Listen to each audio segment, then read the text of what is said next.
I'm Abigail Dye, and this is Fox 26 Crime Files. We start with a hot-button, heated case. The killing, or execution rather, of 16-year-old Diamond Alvarez. Her ex-boyfriend shot her 22 times in the back last year.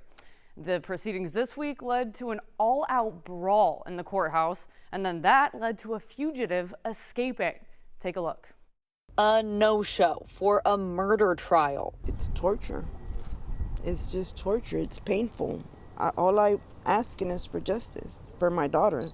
Her 16-year-old daughter, Diamond Alvarez, was gunned down while walking her dog here in Southwest Houston last year. The way I've seen my daughter laying there in a puddle of blood, she died in my arms. Ana Machado was expecting to see this face, Frank De Leon, in the courtroom Monday. But he never showed. He's accused of shooting Alvarez, his ex-girlfriend, 22 times in the back. He executed my daughter. That's evil. Pure evil. De Leon has been out on bond since 2021, and his defense attorney told the judge he was in an accident on the way to court. The judge revoked his bond. That document saying De Leon is not charging his ankle monitor as instructed, and the court couldn't verify his location. It's unbelievable because he shouldn't have been out on bond to begin with. Alvarez's family says they're done with the delays and want De Leon's bond permanently revoked. It's only fair that he confronts and faces his consequences. It's only fair. Man up. Man up. He's a monster.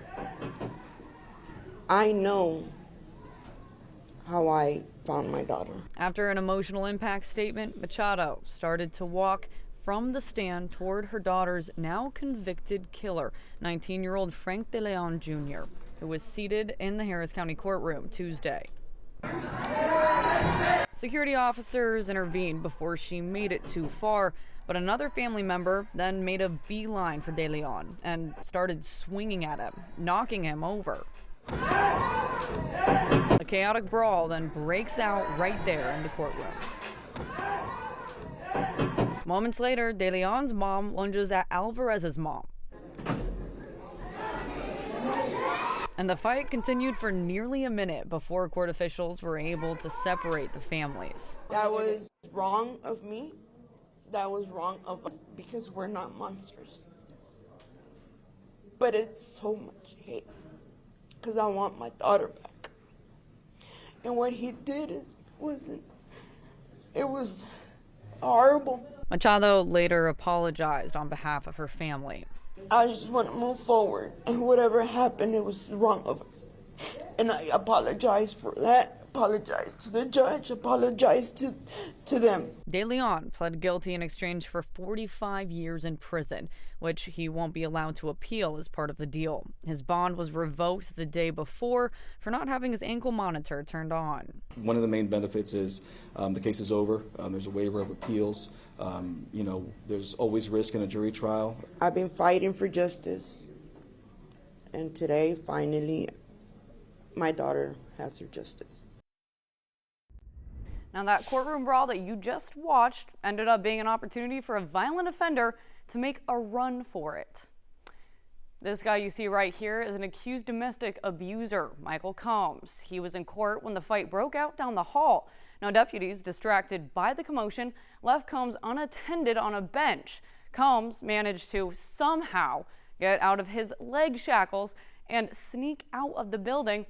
After a couple of days on the run, deputies track Combs down in a motel. He is now back in jail. Moving on to a break-in. They happen all the time, but this case is very unique and honestly very gross. This intruder at a woman's downtown Houston apartment was caught on camera wearing her underwear. Sherman DeSalle has that story. I'm more grateful to know that it wasn't somebody watching me, that it was just somebody who was out of their mind, who happened to be in the right place at the right time for them, because he had a ball in my place. Chef Alana Mitchell says what happened at her downtown Houston apartment was a recipe for disaster. She believes her unit at the Hamilton off I-45 was completely trashed by a man she had never seen before. Ring camera footage shows after midnight, October 15th, a man is seen walking the halls, knocking on doors, asking for someone. Oh, God. Get away, I'm calling the police. This was minutes after she believed he broke in her apartment and threw everything around everywhere and exchanged his clothes for hers. He had on my underwear and a t-shirt that I slept in the night before, yes. And his underwear was on the floor? His underwear was on my floor along with his hospital shirt. Mitchell was seen on the same camera leaving her place for a catering job hours before, around 7 p.m. After spending time with some friends at a local bar, she returned home around 3:40 a.m. and couldn't get in with her key fob. She called police. He goes to my door and he says, well, we can't break it because it's a liability issue. After no return calls from management, maintenance helped her to get in 24 hours later. She says she lost everything. They did tell me that my key fob was used between the hours of 12 a.m. and 2 a.m., which was weird because, like I told you, I didn't get home until 3:48 a.m. Mitchell's worried about the safety of the complex. The courtesy officer they once had is gone and was told all cameras on the property are inoperable. Management told her the incident sounded personal. They could be a little more compassionate regarding the situation. I did speak with the regional manager and she told me that they're in training, but I don't feel like you need training to express compassion. Justice finally served for a woman who was left paralyzed after a violent robbery in Chinatown. Here's Sherman DeSalle. Nung Trong shows us how physically tough the last 8 months have been for her. The Houston woman's adjusting to having limited mobility, left paralyzed from a violent jugging incident. Hai Bui from We the People Organize translated for us. She's been suffering a lot. You know, she wanted to get standing to use her legs, but she can't. It's still a lot of pain and suffering. The single mother of 3 has not been able to work. She also uses diapers every day since she can't use the bathroom on her own. The man convicted in the case, 18-year-old Joseph Harrell, pleaded guilty to aggravated robbery causing serious bodily injury and was sentenced to 30 years in prison. On February 13th, cameras showed the moment he attacked Trong, body slamming her to the ground and stealing her money. He followed her after she stopped by a bank and withdrew over $4,000 to pay for a family trip to Vietnam. The DA's office says Harrell, who is a suspect in other robbery cases in the city, was facing 5 years to life in prison. With all that evidence stacked up against him, I believe he thought it was in his best interest to take the 30 years that we had offered him. Despite the difficulty, Trong has been staying positive. In June, she and her children were able to visit family in Vietnam and brought her mother back with them to help around the house. Yeah, she helped us a lot, like tremendously, like cooking, cleaning, and everything. But finances are still tight. Insurance is not covering the cost of therapy or medications. The family says the community support has helped a lot. Nung tells us she makes the best out of the situation and also hopes the best for Harrell. She's very happy, Sherman. She feels that justice has been served, and that she hopes that to give him restorative justice, meaning, you know, spend time in there, he'll come out, but become a better person.